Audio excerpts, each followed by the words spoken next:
Bayangkan sebuah kekaisaran yang membentang dari Eropa hingga India, menguasai lebih dari 40% populasi dunia saat itu.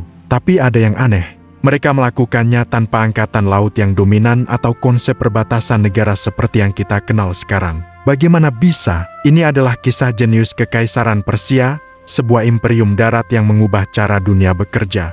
Berbeda dari penakluk lain yang datang dengan pedang dan api, Persia datang dengan ide. Mereka bukan sekadar perampok, tapi pembangun peradaban. Mari kita mundur sejenak ke Eren kuno, sebuah dataran tinggi yang dikelilingi oleh kekuatan besar seperti Babilonia, Media, dan Lydia. Dari sinilah muncul seorang pemimpin visioner bernama Cyrus the Great. Ketika Cyrus menaklukkan Kekaisaran Media, ia tidak membakar kota atau membantai penduduknya. Sebaliknya, ia menjadikan para bangsawan Media sebagai bagian dari pemerintahannya. Ini adalah strategi yang belum pernah ada sebelumnya. Cyrus sadar, menghancurkan kota berarti menghancurkan sumber daya dan menciptakan musuh seumur hidup. Dengan melindungi budaya dan tradisi lokal, ia justru mendapatkan loyalitas. Orang-orang yang ditaklukkan tidak merasa dijajah, melainkan dibebaskan dari penguasa tiran sebelumnya. Kebijakan ini, yang dikenal sebagai toleransi Persia, menjadi senjata terkuat mereka. Lalu bagaimana mereka mengelola wilayah seluas itu tanpa peta digital atau GPS? Mereka menciptakan sistem yang luar biasa modern, satrapi. Kekaisaran dibagi menjadi provinsi-provinsi yang disebut satrapi, masing-masing dipimpin oleh seorang gubernur atau satrap. Para satrap ini diberi kebebasan untuk mengatur wilayah mereka sesuai adat setempat, termasuk sistem hukum dan pajaknya. Tapi, mereka diawasi dengan ketat oleh mata dan telinga raja, agen rahasia yang memastikan tidak ada pemberontakan atau korupsi. Sistem ini jenius. Kekaisaran tetap terpusat, tapi terasa lokal bagi rakyatnya. Namun, administrasi sehebat apapun tidak akan berguna tanpa komunikasi yang andal. Inilah mahakarya Persia lainnya, Jalan Raya Kerajaan atau Royal Road. Jalan ini membentang lebih dari 2.700 km dari ujung barat hingga jantung kekaisaran di timur. Di sepanjang jalan, ada pos-pos peristirahatan yang dijaga, lengkap dengan kuda-kuda segar. Sistem kurir mereka, Angarium, bisa membawa pesan dari satu ujung kekaisaran ke ujung lainnya hanya dalam 7 hari, sebuah kecepatan yang tak tertandingi di dunia kuno. Bagi Persia, jalan raya adalah arteri kehidupan mereka, mengalirkan informasi, pasukan, dan perdagangan lebih cepat dari siapapun. Bicara soal pasukan, militer Persia juga unik. Mereka tidak hanya mengandalkan bangsa Persia, tapi membentuk pasukan multietnis dari seluruh wilayah taklukan. Ada pemanah dari Mesir, kavaleri dari Asia Tengah, dan prajurit dari Babilonia, semuanya bertempur di bawah satu panji. Pasukan elit mereka, yang dikenal sebagai Immortals atau pasukan abadi, berjumlah tepat 10.000 orang. Jika ada satu prajurit yang gugur atau sakit, ia akan segera digantikan, menjaga jumlah mereka tetap sempurna. Kekuatan utama mereka bukan hanya pada jumlah, tapi pada logistik darat yang superior, yang didukung oleh jalan raya kerajaan tadi. Strategi integrasi budaya adalah kunci stabilitas jangka panjang Persia. Ketika Cyrus menaklukkan Babilonia, ia tidak hanya membebaskan orang-orang Yahudi yang diperbudak di sana, tapi juga mendanai pembangunan kembali kuil mereka di Yerusalem. Di Mesir, raja-raja Persia bahkan dihormati sebagai Firaun baru. Mereka membiarkan agama, bahasa, dan tradisi lokal tetap hidup. Dengan mengadopsi sistem administrasi dan bahkan seni dari wilayah taklukan, Persia menciptakan sebuah kekaisaran kosmopolitan yang stabil. Mereka tidak memaksakan budaya mereka, melainkan menyatukan keberagaman di bawah satu atap administrasi yang efisien. Fokus Persia pada daratan membuat mereka menguasai jalur-jalur perdagangan paling vital di dunia kuno. Mereka mengontrol simpul-simpul perdagangan yang menghubungkan Mediterania dengan India dan Tiongkok. Untuk memperlancar semua ini, Raja Darius Agung memperkenalkan standarisasi mata uang, darik emas, yang menjadi salah satu mata uang internasional pertama di dunia. Pajak yang dikumpulkan secara adil dari setiap satrapi menjadi fondasi ekonomi kekaisaran yang kuat, mendanai proyek infrastruktur raksasa dan militer yang besar. Di balik semua kebijakan ini, ada sebuah filosofi yang kuat, Zoroastrianisme. Agama ini mengajarkan tentang perjuangan abadi antara kebaikan dan kejahatan, serta pentingnya kebenaran, keadilan, dan tatanan. Nilai-nilai ini meresap ke dalam etika pemerintahan Persia. Raja dianggap sebagai perwakilan kebaikan di bumi, yang bertugas menciptakan tatanan dan kemakmuran bagi rakyatnya. Ini bukan sekadar kekuasaan demi kekuasaan, tapi kekuasaan yang memiliki tujuan moral. Tentu saja, kita tidak bisa membahas Persia tanpa menyebut musuh bebuyutan mereka, Yunani. Perang Persia-Yunani sering digambarkan sebagai pertarungan antara kebebasan dan tirani. Meskipun Persia mengalami kekalahan telak di laut, seperti dalam pertempuran Salamis, kekaisaran mereka tidak runtuh. Mengapa? Karena kekuatan utama Persia ada di darat. Bagi Yunani, perang itu adalah perjuangan hidup dan mati. Bagi Persia, itu hanyalah sebuah kampanye militer di perbatasan terjauh kekaisaran mereka yang sangat luas. Skala kekaisaran Persia enfak tak tertandingi oleh negara kota Yunani yang kecil-kecil. Jadi, apa resep rahasia keberhasilan Persia? Pertama, toleransi, bukan teror. Mereka menaklukkan hati, bukan hanya kota. Kedua, infrastruktur, bukan hanya militer. Jalan raya dan sistem pos mereka sama pentingnya dengan pasukan Emotos. Dan ketiga, administrasi yang fleksibel dan modern jauh sebelum zamannya, yang mampu mengelola puluhan bangsa yang berbeda. Namun, tidak ada kekaisaran yang abadi. Wilayah yang terlalu luas mulai menjadi beban. Korupsi di kalangan satrap dan konflik suksesi di istana mulai menggerogoti stabilitas. Dan kemudian, dari barat, muncullah seorang jenius militer yang akan menantang semua yang telah dibangun Persia, Alexander Agung. Alexander, dengan taktik perangnya yang brilian, berhasil meruntuhkan kekaisaran besar ini dalam waktu singkat. Meskipun runtuh, warisan Persia hidup selamanya. Konsep administrasi provinsi, jalan raya, sistem pos, dan kebijakan toleransi budaya mereka diadopsi dan disempurnakan oleh kekaisaran-kekaisaran setelahnya, termasuk Romawi dan kekhalifahan Islam. Persia menciptakan cetak biru tentang bagaimana sebuah imperium multikultural dapat dikelola secara efektif dan stabil. Pada akhirnya, Kekaisaran Persia tidak menguasai dunia dengan kapal atau dengan membangun tembok. Mereka menguasainya dengan sebuah sistem, sebuah ide brilian tentang bagaimana menyatukan dunia melalui administrasi yang cerdas, infrastruktur yang superior, dan rasa hormat terhadap keberagaman. Sebuah pelajaran besar yang masih sangat relevan hingga hari ini. Bayangkan sebuah kekaisaran yang membentang dari Eropa hingga India, menguasai puluhan bangsa tanpa perlu armada laut raksasa atau batas negara modern. Inilah Kekaisaran Persia, sebuah kekuatan darat yang mengubah peta dunia kuno. Pertanyaannya, bagaimana mereka bisa melakukannya? Sementara kekaisaran lain seperti Romawi atau Inggris sangat bergantung pada kekuatan maritim, Persia justru membangun kekuasaannya lewat jalan darat, diplomasi cerdas, dan sebuah sistem yang jauh melampaui zamannya. Ini bukan cuma cerita tentang perang, tapi tentang sebuah strategi jenius yang membuat dunia bertekuk lutut. Untuk mengerti kehebatan mereka, kita harus tahu dulu siapa bangsa Persia. Mereka berasal dari dataran tinggi Iren, sebuah wilayah yang dikelilingi pegunungan dan gurun. Sebelum menjadi raksasa, wilayah ini terpecah-pecah, dikuasai oleh kerajaan-kerajaan besar seperti Media, Babilonia, dan Lydia. Bangsa Persia saat itu hanyalah pemain kecil yang tunduk di bawah kekuasaan kerajaan Media. Tidak ada yang menyangka bahwa dari wilayah terpencil inilah akan lahir sebuah imperium yang mengubah sejarah selamanya. Kondisi politik yang tidak stabil justru menjadi panggung sempurna bagi seorang pemimpin visioner untuk bangkit. Dan pemimpin itu adalah Cyrus Agung. Alih-alih melancarkan perang brutal, Cyrus menaklukkan kerajaan Media, yang notabene masih kerabatnya sendiri, dengan cara yang sangat cerdas. Ia memanfaatkan konflik internal di dalam istana Media dan berhasil merebut kekuasaan tanpa pertumpahan darah besar. Kota-kota tidak dihancurkan, rakyat tidak dibantai. Strategi ini langsung memberinya reputasi. Cyrus dikenal bukan sebagai perusak, melainkan sebagai seorang pembebas. Ia memahami bahwa kekuasaan yang dibangun di atas rasa takut tidak akan bertahan lama. Sebaliknya, kekuasaan yang lahir dari rasa hormat dan kesetiaan akan jauh lebih kokoh. Inilah kunci pertama kehebatan Persia, penaklukan tanpa penghancuran.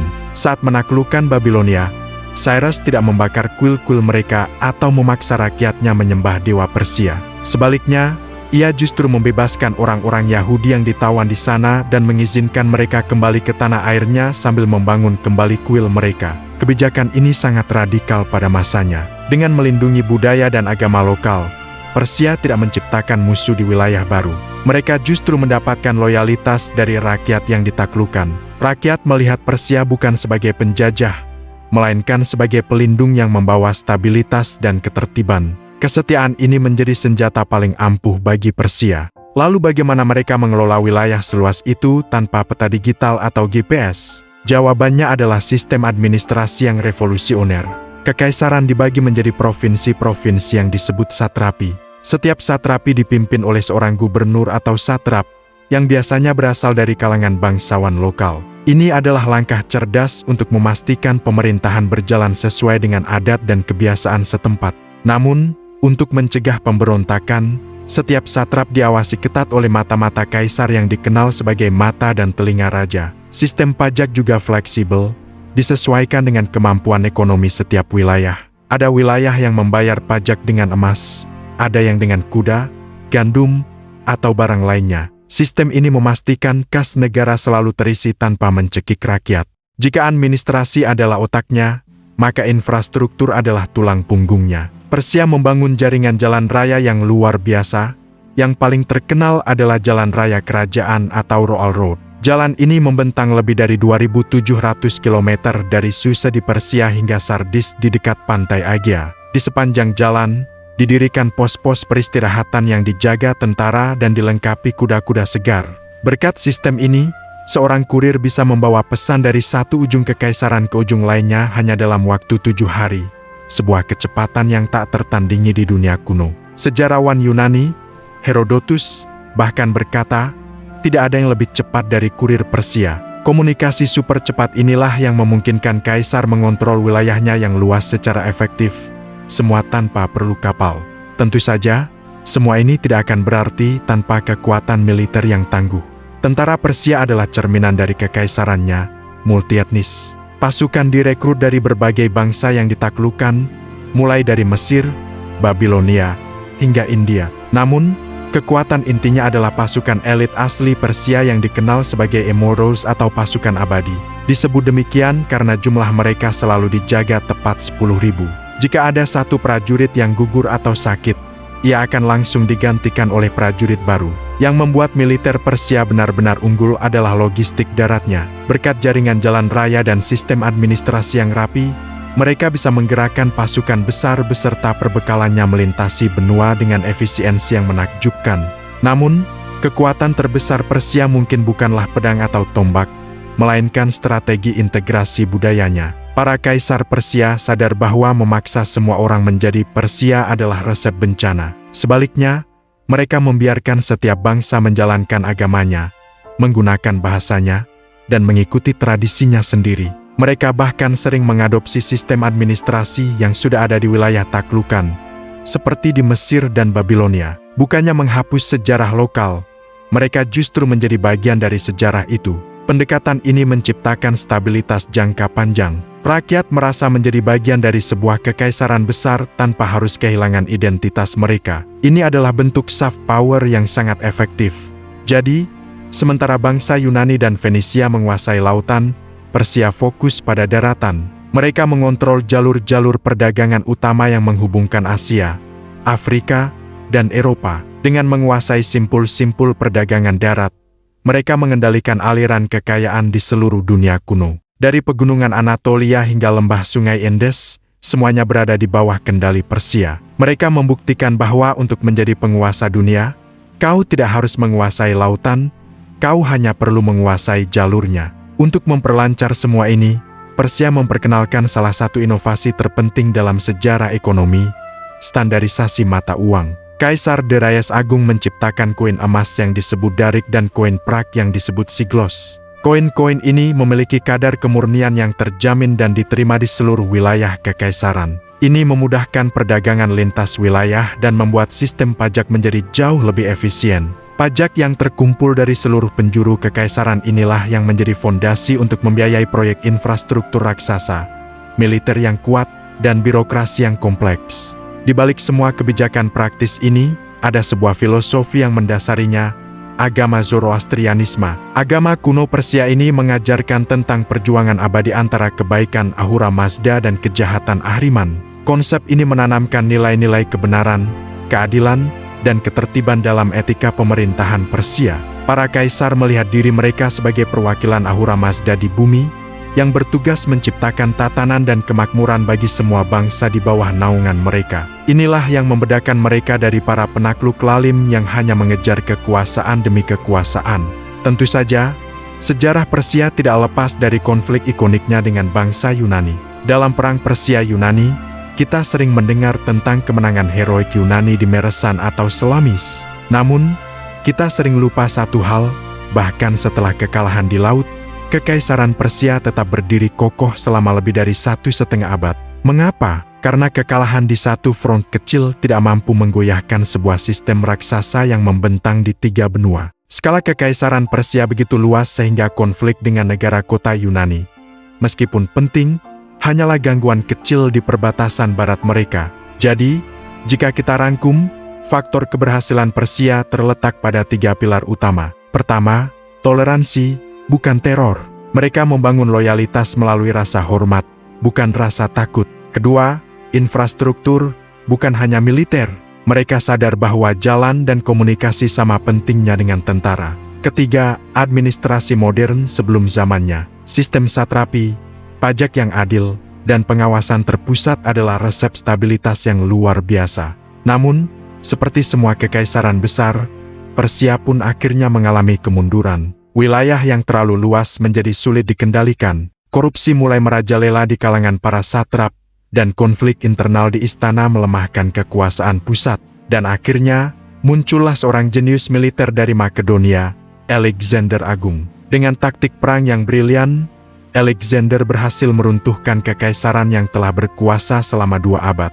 Meski runtuh, warisan kekaisaran Persia hidup selamanya. Konsep pemerintahan multikultural mereka, sistem administrasi provinsi, jaringan jalan raya, dan penggunaan mata uang standar kemudian banyak ditiru oleh kekaisaran-kekaisaran berikutnya, termasuk Romawi dan berbagai kekhalifahan Islam. Persia telah menciptakan cetak biru tentang bagaimana cara mengelola sebuah dunia yang beragam. Mereka menjadi model sebuah imperium yang dibangun di atas fondasi stabilitas dan integrasi.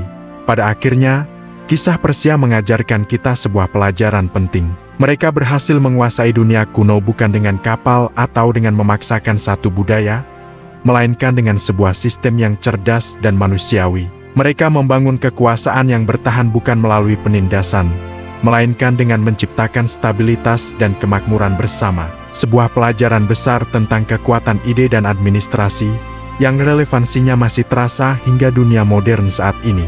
Kekuatan militer Persia itu unik banget. Mereka bukan cuma mengandalkan satu jenis pasukan, tapi punya tentara multietnis dari seluruh penjuru kekaisaran. Bayangkan, ada orang Babilonia, Mesir, India, dan Yunani bertempur di bawah satu bendera. Ini bukan cuma soal jumlah, tapi juga soal keragaman taktik. Setiap kontingen membawa keahlian tempur khas daerahnya, membuat pasukan Persia sangat fleksibel. Nah, di jantung pasukan ini ada unit elit yang legendaris, namanya pasukan abadi atau Emoros. Jumlah mereka selalu tepat 10.000 orang. Kalau ada satu yang gugur, langsung diganti, jadi mereka seolah-olah nggak pernah mati. Mereka adalah garda terdepan, simbol kekuatan dan kedisiplinan militer Persia. Tapi, kekuatan sejati mereka bukan cuma di medan perang. Logistik darat Persia adalah yang terbaik di masanya. Dengan railroad, mereka bisa memindahkan pasukan, makanan, dan peralatan dengan kecepatan yang nggak tertandingi. Ini memungkinkan mereka melancarkan kampanye militer di wilayah yang sangat jauh tanpa kehabisan sumber daya. Jadi, saat musuh sudah kelelahan, pasukan Persia justru datang dengan kekuatan penuh. Tapi perang saja nggak cukup untuk membangun kekaisaran yang stabil.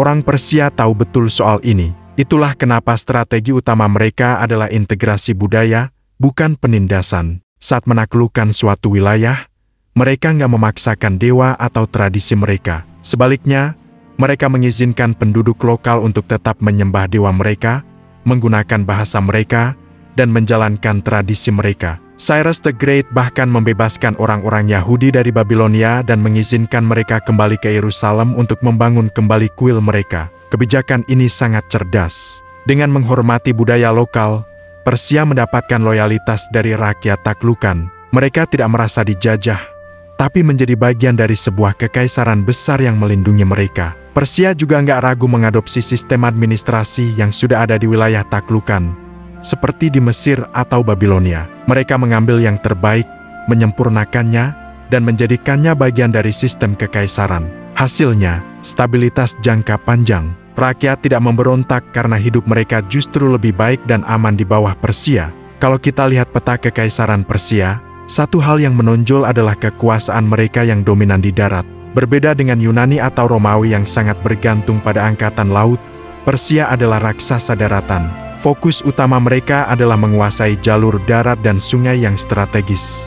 Kenapa? Karena di sanalah letak kunci perdagangan dan komunikasi dunia kuno. Dengan mengontrol jalur-jalur ini, mereka mengontrol aliran kekayaan. Mereka mendirikan pos-pos militer di simpul-simpul perdagangan penting, memastikan keamanan para pedagang dan memungut pajak dari setiap barang yang lewat.